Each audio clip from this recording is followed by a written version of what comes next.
초등학생일 무렵 우리 집에는 삼촌이 같이 살고 있었다. 삼촌은 공장에 다니다 해고를 당해 집세조차 못 내 우리 집에 들러붙은 것이었다. 그런 상황이니 뭐 하나 일을 하는 것도 아니고 그저 매일 나와 같이 집에서 뒹굴대고 있을 뿐이었다. 돈 한 푼 없고 매일 술 먹고 잠만 자던 삼촌이었지만 조카인 나는 무척 귀여워했었다. 가끔 아이스크림을 사주기도 하고 같이 낚시를 가기도 했다. 나는 그런 삼촌을 꽤 좋아했었다. 삼촌이 집에 들러붙고 반년가량 지난 어느 늦은 토요일 밤이었다. 비가 내리는 와중에 아버지와 삼촌이 아래층에서 말다툼을 하는 소리가 들려왔다. 큰 소리로 언성을 높여 싸우고 있었기에 나는 듣던 라디오를 끄고 숨을 죽였다.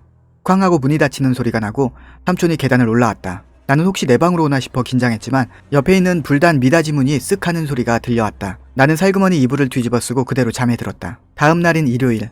부모님은 가게를 보러 가시고 집에는 나와 삼촌 둘뿐이었다. 나는 어제 있었던 일은 모른 척하고 TV를 보며 엄마가 만들어둔 튀김을 먹고 있었다. 위층에서 불단 문이 열리는 소리가 나고 곧이어 삼촌이 계단을 내려왔다. 나는 조금 긴장한 채 삼촌 안녕? 이라고 말했다. 삼촌도 오, 뭐야, 그거 맛있어 보이네? 라며 말하고는 같이 튀김을 먹기 시작했다. 야, 치토무, 이거 다 먹으면 같이 낚시하러 갈래? 삼촌은 내게 물었다. 나는 어린 마음에도 삼촌을 위로해줘야겠다는 생각에 응. 하고 크게 대답했다. 낚싯대를 2개 들고 낚싯도구를 챙겨 물통에 넣었다. 그리고 나와 삼촌은 평소 낚시를 하던 근처 폭포 쪽으로 향했다.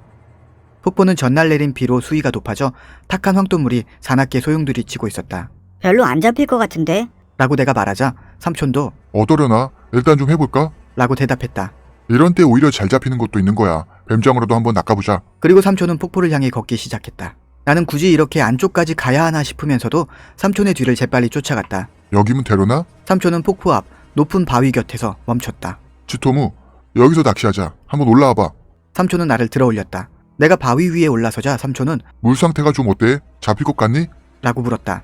나는 탕류가 소용돌이치는 수면을 내려다보며 물고기 그림자를 살폈다. 생선 같은 건 하나도 안 보이는데? 잠시 수면을 내려보다가 나는 문득 삼촌이 대답을 하지 않는다는 것을 깨닫고 뒤를 돌아보았다. 분명히 바위 아래에 있던 삼촌은 내 등 바로 뒤에 서 있었다. 그리고 마치 나를 밀어 떨어뜨리려던 것처럼 양손을 가슴 부근까지 올린 채였다. 그런 삼촌의 모습을 보고 나는 돌처럼 굳었다. 삼촌은 무표정하고 힘이 없는 눈을 하고 있었다.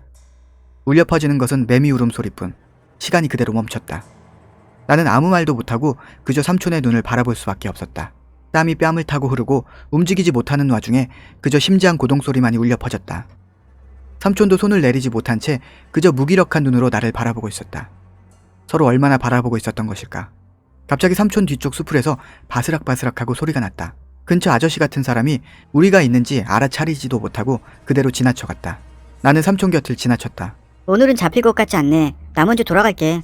라고 말하고 걸어간다. 폭포에서 조금 멀어진 후 나는 쏜살같이 온 힘을 다해 도망쳤다. 뒤를 보면 그 눈을 한 삼촌이 등 뒤에 있을 것만 같아 나는 앞만 보고 미친 듯 달렸다. 어느 정도 달려왔을 무렵 나는 내가 엉엉 울고 있다는 걸 알아차렸다.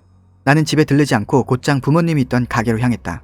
당시 부모님은 식당을 운영하고 있었기에 나는 거기서 가게가 문을 닫을 때까지 부모님과 같이 있었다. 삼촌은 그날 집에 돌아오지 않았다. 다음날 밤 아버지가 경찰에게 신고를 했고 삼촌은 며칠 후 폭포 밑에서 익사체로 발견되었다. 나는 폭포에서 있었던 일에 관해 누구에게도 말하지 않았고 삼촌은 혼자 낚시를 하다 실족해 죽은 것으로 처리되었다. 다만 내가 가지고 돌아왔던 낚시 도구 상자에는 삼촌이 쓴 메모가 들어있었다. 거기에는 치토무를 데리고 간다. 라고 써있었다.